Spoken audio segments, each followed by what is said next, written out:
나는 아들에게 이것만은 가르쳐주고 싶다. 아, 이것만은 가르쳐주고 있다. 네.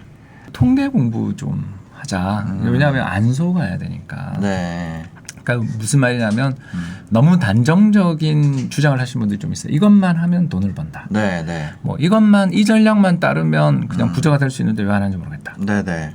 전 이 말을 들을 때마다 섬뜩. 예, 좀 무서운 게 왜 그러냐면 제가 이제 국민연금에서 매니저 네. 할 때 네. 제가 이제 그 우리나라에서 제일 잘하시는 분들 그쪽 분야에서 제일 잘하시는 분들을 모셔서 초빙해서 강의를 쭉 듣고 네. 이제 저도 아까 이야기했지만 간단한 건 짜니까 그리고 데이터 프로그램들도 저희들은 또 유료로 갖다 썼으니까 네, 네. 그래서 뭐 블룸버그도 있고 예를 들어서 FM 가이드도 다 쓰고 하니까 네.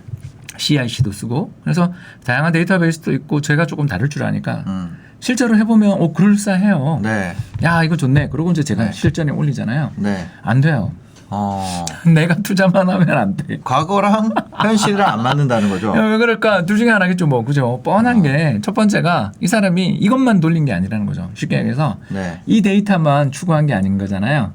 수백 개를 여러 개를 다양하게 조건을 다양하게 해서 종목을 검색한 다음에 네네. 그 중에 가장 잘 나온 것만 저희한테 소개한 거잖아요. 그렇죠. 그러면 나머지 99개 실패는 우리한테 이야기 안 했잖아요. 그게 뭘 뜻하냐면 우연일 수 있다는 거죠.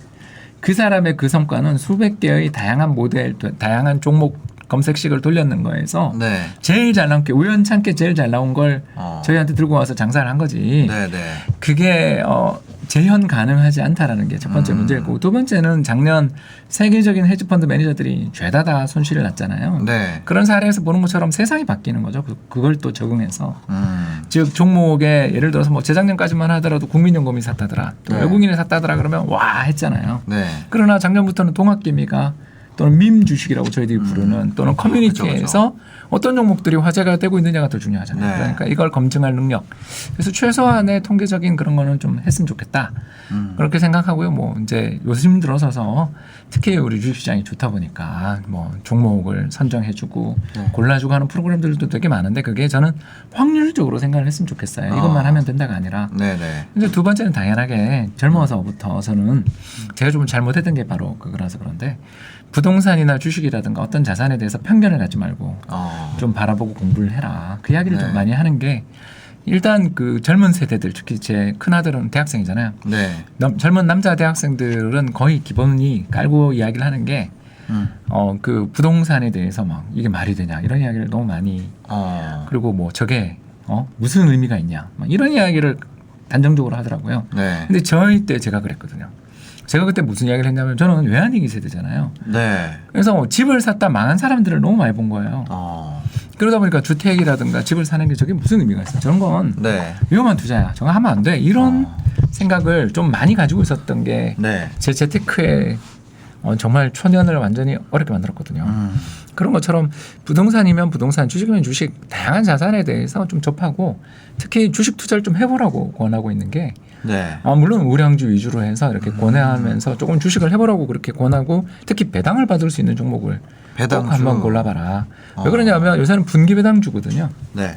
그래서 분기 배당이 날아오는 이 통지서가 날아오면 기분이 엄청 좋아지거든요. 네. 저도 늘 받고 있기 때문에 네네. 항상 받는 그 통지서를 볼 때마다 야, 나 얼마 들었네. 이거 세금 되게 세네. 뭐 연말에 또 금융종합과세도 잘 준비해야 되겠다. 네. 이런 생각도 들지만 왜 이 회사는 우리한테 배당을 주는 걸까? 이야기하기도 되게 편하고 네. 그게 좋은 것 같아요. 그럼 마지막 세 번째는 뭐 우리 전번 시간에 한번 이야기했던 것처럼 시간 좀 되면 우리 경매 공부도 한번 해보자. 경매. 이게 부동산 시장에서 네. 가장 뜨겁고 가장 뭐랄까 재밌는 곳이 저는 경매고 거기가 정말 자본주의 같아요. 그러니까 자본주의 시장 경제를 우리가 쭉 살아가는 중에 네. 경매 시스템이 직접적으로 나타나는 건 당연히 이베이나 옥션이지만 그런 옥션도 있지만 정말 인생을 건 투자를 하는 사람들이 경매에서 낙찰이 되고 안 되고 네. 예, 거기에서 또 대출도 받고 경락잔금 대출도 받고 또는 분석도 하고 이러는 모습을 한 번이라도 봐주면 네. 야 이게 정말 시장이구나. 이 시장에서 수요와 공급에 의해서 경락률이 이렇게 달라지는구나. 이런 거 공부할 네. 수 있어서 좋은 것 같아요. 그럼 지금 자녀에게 20살 자녀에게 내가 이런 얘기를 해주고 싶다라는 건 통계학을 배우고 그렇죠. 그리고 두 번째가 어떤 자산에 편견을 갖지 말고 조금씩 투자해보고 자산에 대한 편견을 갖지 마라. 그렇죠. 뭐를 좀 해보고 네. 이야기해라. 그 세 번째가 예, 경매 공부 좀 해라. 경매 공부를 해라. 예, 그게 시장이 어떤 건가. 근데 특히 살아있는 시장, 네. 펄떡펄떡 살아있는 시장을 볼 수 있어요. 그렇기 때문에 그 보면 귀신 같아요, 사람들이.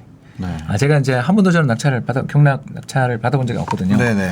왜 그러냐면 이제 맨날 무서우니까 저희들 이코노미스트들의 특징이 가격 대비 성능을 추구하는 사람들이에요. 네네네. 그래서 이 가격이면 이게 적정해 이런 걸 마음에서 계속 비교하며 살거든요. 그렇기 때문에 지르지를 못해요. 지르지를 네. 못하기 때문에 가서 보면 근데 귀신같이 세상이 좀 경제가 어렵고 여기 물건이 약간이라도 찜찜한 구석이 있다 싶으면 확 떨어지고요. 또 와 이거는 정말 누가 봐도 괜찮은 물건이고 야 나도 하고 싶네 그러면 이건 뭐 네. 그 감정 평가액보다 훨씬 비싸게 낙찰이 되고 그렇죠. 그러니까 그 가치가 실시간으로 시장의 분위기, 환경, 미래 경제에 대한 어떤 사람들의 기대, 금리 차입 여건 이런 게 네. 실시간으로 반영되는 살아있는 시장이기 때문에 너무 아까도 이야기했지만 그 두 번째에서 연결되는 이야기죠. 네네. 편견 갖지 말고 공부 좀 해보면 정말 좋은 게 아닌가 생각됩니다. 자녀에게 뭐 경제 관련된 얘기를 해준다면 이 세 가지 대학생에게 그렇습니다. 해주고 싶은 것은 이렇다.